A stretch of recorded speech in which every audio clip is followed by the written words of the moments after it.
Hello, everybody! Woo! Welcome to Blue Jays Today, where we always have something to say about the Blue Jays. I'm your host, Adam Patron. And I am your host, Nicholas Playalog, and we just gave the 1-2 punch to the Boston Red Sox right there. In fact, it was the 1-2-8 punch because the game finished 8-0. And we're going to talk about it. We're going to react to it. We're going to break it down. But before we do that, guys, please make sure to like and subscribe if you enjoy this content. And also, today, Jays is our code for both of our sponsors, Monkey Knife Fight, Manscaped, two very different things. But use our code, you will get some benefits, some discounts. $3 a month makes you Patreon as well. So, big game for the offense and the pitching. Across the board, we were pretty elite, bro. Like, what do you got to say about this squad right now? Who delivered the good shit? Who didn't deliver the good shit? Literally looking up and down our lineup, not a single Blue Jay went this game without a hit. It's incredible. Just to sum it up, we've got 18 hits on the day. And 18. And it There's was 9 innings in a game. So two and innings. We only hit 8 innings.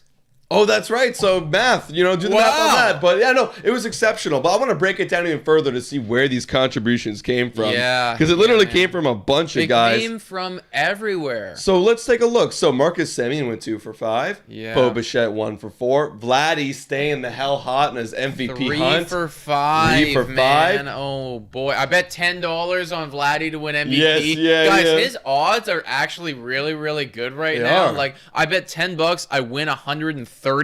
I feel like this guy is like better than those odds. Dude, I would say like of the top, maybe even top 3 right now would be Trout, but he's out from 6 to 8 weeks 6 to 8 now. weeks, he's gone. Yeah, and then it's Ohtani. Yeah. So I think that's a pretty good shot. I do like that shot, man. And when he's going 3 for 5 like this, like what's not to like about that? For real. He's not the only one too, dude. Because Gurriel goes 3 for 5 today. Gurriel went 3 for 5. Big little round of applause. He's Gurriel. starting to break out. Heat up a bit. Randall Grichuk we thought was getting cold. 2 for 5 with a double. Teoscar Hernandez still hot. 3 for 5. Oh my god. It's exceptional. Even Danny Jansen went 2 for 3. Jesus. With a walk. What was that? That's 6 players with multi-hit games. That is 6 players with multi-hit games. 6 Blue Jays, man, with multi-hit games. And it's so interesting because it's like, it's so fun because it's like you got to point out and talk about some people. It's like, but there's so many to talk about. Yeah. You know what I mean? So see, I wouldn't be able to do a minute monologue on this game. No, it's impossible. Because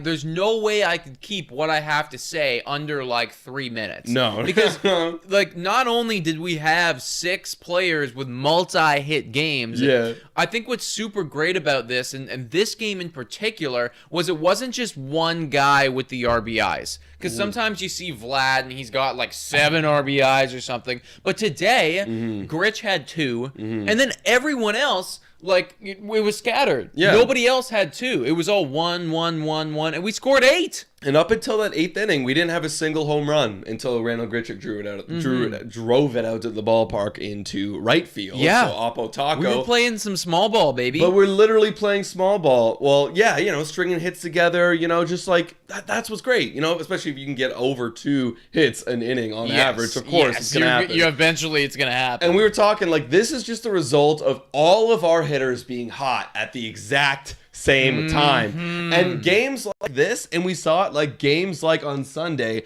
all of our hitters were hot at the exact same time. So even if we don't shut out the other team and they get 8 runs, we could still have a chance to win. So on days where we do get great performances from Hyun-Jin Ryu, then we can have blowout games. Well, and hold up, before we talk about Hyun-Jin Ryu, I thought that was what you said there, like about stringing hits together, about people being hot. That's so indicative of how the Boston Red Sox started the season. Right. And they are starting to cool off, but it felt like for that first 20 games anyways, the Red Sox, like all of their players they were smacking, they were super hot, and then it started to whittle down a little bit, and today Ryu kept them relatively silent. Only one guy went 2 for 4 today. That was Verdugo. Everyone else was pretty silent, and this is a good hitting team. They have arguably like one of the best top 4, top 5s in the league some days. So to keep them silent and to go 7 innings like he did, He deserves a bit of a shout out. Yeah, and we predicted that last time on our Blue Jays Today show. Like Hunter New actually got blown up by the Red Sox, giving up 4 earned runs in 5 innings last time. So the fact that he was able to come back and make an adjustment and actually get these hitters out, a lot of good changeups he threw tonight, and he went deep. But yeah, again, 7 innings. So to only limit them to 4 hits in his outing is very exceptional, and you gotta love to see it. Yes, you gotta love to see it, boys. Yeah, literally, dude. Like this guy, when you look at his contract, man, $20 million isn't enough. You know, like $20 million is like, it's just not enough. Like this guy's his ERA has been so low for so long, and like he just does this. But I would say $20 million is the benchmark of an elite player. You know what I mean? If you're paying someone $20 million a year, I expect elite, and he is elite. He is elite. He's definitely giving me what I paid for. Yeah, yeah. I also just want to answer a question from Tristan Morgan. What's up? He says, how do you think Chicken Strip will do tomorrow? Ooh. And that is a question that's a good question. You know, I know what the Blue Jays management thinks, and the Blue Jays management, they're not so sure, because today, for those of you who are watching, we don't want to get too deep into this. But they announced that in AAA, Manoah's start it was supposed to be today. It's getting pushed back to tomorrow. So basically, what that says to us, what that says to them, to me, to everybody, is they're syncing him up to Chicken Strip. So if it does come time where it's time to bring Manoah up, he is going to be slotted in for Chicken Strip. Right. So I think that they're kind of betting against the chicken. And again, don't want to get into it again, but like we could very soon see roster movements. But today was a great day. Yeah, today was excellent. Yeah. But we do have to put on our critical hats and look at an area that did stand out. Put on your critical hat. Put on your critical hat. Okay, so the critical hat is on. Yeah, it's a little tight for my critical hat, but it's on. And today, I mean, you can adjust the snapback. Yeah, no. When I'm critical, I want to be really thinking, and this makes me think. So I'm thinking now. Okay, so Bo Bichette. There's this one part. There's one area in like the 4th inning. I think he tried to field the ball. There was Verdugo on second, and he was able to advance to third. Yeah, I think. Are we crashing here? What is going on? I think some people said they were crashing. What? No, I think we're good. Okay. Okay. Mistake. Weird. Maybe we just crashed on our end too.